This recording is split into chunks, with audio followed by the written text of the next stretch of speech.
SIT ने बहुत बेहतरीन काम किया, लेकिन उसके बावजूद जब हमने इस बात को कि पुलिस विभाग द्वारा भर्ती की जा रही है तो पुलिस विभाग इसकी इन्वेस्टिगेशन की प्रोसेस से अलग रहे, एक बात, और दूसरे इसका जो दायरा जो है दूसरी स्टेट में भी जा चुका है, तो ऐसी सूरत में हमने कॉन्शियस डिसीजन सभी सरकार के साथियों के साथ लेने के पश्चात निर्णय किया है कि हम इस जांच को अब सीबीआई के सुपुर्द करेंगे। लेकिन मुझे इस बात की खुशी है कि पिछले कल यूपी में वाराणसी में जो लगता है कि जो मेन के है या मेन के बाद दूसरे नंबर पर होगा शिव बहादुर सिंह, इसको वाराणसी से, क्योंकि मैंने वहां पर यूपी में भी बात की थी, यूपी के चीफ मिनिस्टर से भी बात की थी, उन्हें कोऑपरेट किया सारे मामले को लेकर के हमारी टीम को वहां पर। और दूसरा एक अमन करके जो है इसको बिहार में अरेस्ट किया है, बिहार से अरेस्ट करके ला रहे हैं। तो बहुत सारे लोग जो है इसमें जो गिरफ्तार हुए हैं उसमें जो कैंडिडेट्स हैं वो भी हैं, और कैंडिडेट के साथ साथ में जो बीच में जो एजेंट है वो भी हैं, और उसके बाद 2 कैंडिडेट के फादर भी हैं उसमें, तो जिनको गिरफ्तार किया गया है। हमने पूरी टोटल जो अरेस्ट एसआईटी ने जो सब अलग अलग जगह की हैं तो वो नंबर 73 है। उसमें से 38 जो है जो ऐसे कैंडिडेट जो टेक्निकली अरेस्ट किए जाते हैं। एक टेक्निकली अरेस्ट जो है वो एक टर्मिनोलॉजी है पुलिस विभाग की, उनको बुलाया जाता है, गिरफ्तारी रिकॉर्ड में की जाती है, उसके बाद उनको छोड़ भी दिया जाता है। और उसके पश्चात 8.49 लाख जो है वो अमाउंट भी, जो कैश जो है वो भी इसमें जो है वो रिसीव किया, वो भी प्राप्त हुआ एजेंट के माध्यम से। 8.49 8,49,49,000 पे। और ये भी मैं कहना चाहता हूं कुछ ओरिजिनल सर्टिफिकेट्स ऑफ कैंडिडेट्स +2 और मैट्रिक के वो भी मिले हैं इसमें। और एक स्विफ्ट डिजायर कार जो है वो भी उसमें कब्जे में ली गई है। 15 मोबाइल फोन्स वो भी दिए गए हैं, एक लैपटॉप ये भी कब्जे में लिया गया है। और मैं ये कहना चाहूंगा कि जो एसआईटी हमने जो कॉन्स्टिट्यूट की तो एसआईटी ने बहुत बेहतरीन काम किया है। अभी तक जो है एज ऑन टुडे 10 लोग क्रिमिनल जिसमें जो शामिल पाए गए हैं अभी तक,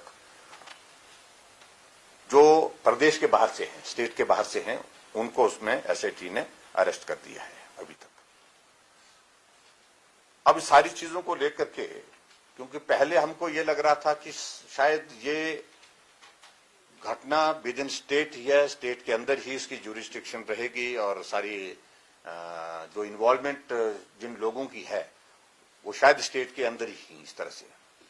लेकिन जब धीरे धीरे इसकी इन्वेस्टिगेशन की प्रोसेस आगे बढ़ी तो इसमें बहुत सारे प्रदेश, मैंने जैसे जिक्र किया 10 लोग ऐसे हैं जो प्रदेश से बाहर के हैं, दूसरे स्टेट के हैं। और ऐसी सूरत में दूसरी स्टेट में भी इन्वेस्टिगेशन की प्रोसेस को इफेक्टिवली करना है। और उसके साथ साथ में दूसरा विषय यह है कि एक विषय यह आ रहा था कि पुलिस विभाग ने ये रिटन टेस्ट की सारी प्रोसेस की है, रिक्रूटमेंट की सारी प्रोसेस की है, और एसआईटी जो कॉन्स्टिट्यूट की गई है वो भी पुलिस विभाग की है। इस पर कई लोग जो है वो तरह की बातें करने की कोशिश कर रहे थे। मैं इस बात को बड़ा स्पष्ट करना चाहता हूं, एक तो अपनी पुलिस पर भरोसा होना चाहिए, विश्वास होना चाहिए, और हमें पूरा भरोसा है। और भरोसे के बलबूते में कह सकता हूं कि जो एसआईटी ने परफॉर्म किया है बहुत बेहतरीन ढंग से जो है काम किया है। लेकिन फिर भी सारी बातों को विराम देना चाहिए। मैं भी मत कहूं, इस सारे मामले में निष्पक्ष जांच होनी चाहिए। ये हमारा बड़ा साफ मन है, साफ मत है पहले दिन से ही। जैसे ही मैंने कहा कि 11 साढ़े 11 बजे रात के मुझे सूचना मिली कि इसमें इस प्रकार से लग रहा है, तुरंत हमने एफआईआर दर्ज करने के लिए बोला। और दूसरे दिन सुबह हमने पेपर जो रिटन टेस्ट का हुआ उसको रद्द करने के लिए बोला, एसआईटी कॉन्स्टिट्यूट की, और एसआईटी कॉन्स्टिट्यूट करने के पश्चात तुरंत जो है हमने धरपकड़ शुरू की, और उसके परिणाम का जिक्र मैंने आपके सामने किया है।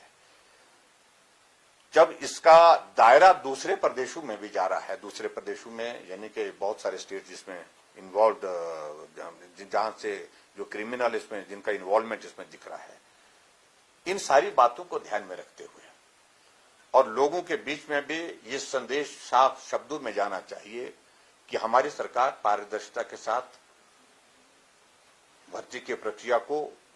पूरा करने की दिशा में आगे बढ़ रही थी, लेकिन जब इस पर प्रश्न खड़े हुए तो हमने इसकी जांच भी निष्पक्ष तरीके से हो, इस बात को सुनिश्चित करने की हमने कोशिश की। एसआईटी ने बहुत बेहतरीन काम किया, लेकिन उसके बावजूद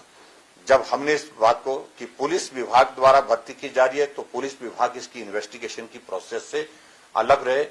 एक बात, और दूसरे इसका जो दायरा जो है दूसरी स्टेट में भी जा चुका है, तो ऐसी सूरत में हमने कॉन्शियस डिसीजन सभी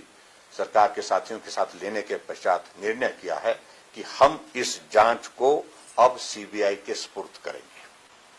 और दूसरी बात में ये भी मैं कहना चाहता हूं कि सीबीआई की इन्वेस्टिगेशन की प्रोसेस जब तक शुरू नहीं होती, क्योंकि उनको इस केस को लेना होगा, लेकिन उसके बाद वो सारी प्रक्रिया आगे बढ़ेगी, तब तक के लिए जो हमारी एसआईटी जो कॉन्स्टिट्यूट की है, जो इन्वेस्टिगेशन के प्रोसेस को आगे बढ़ा रही है, वो प्रक्रिया जारी रहेगी।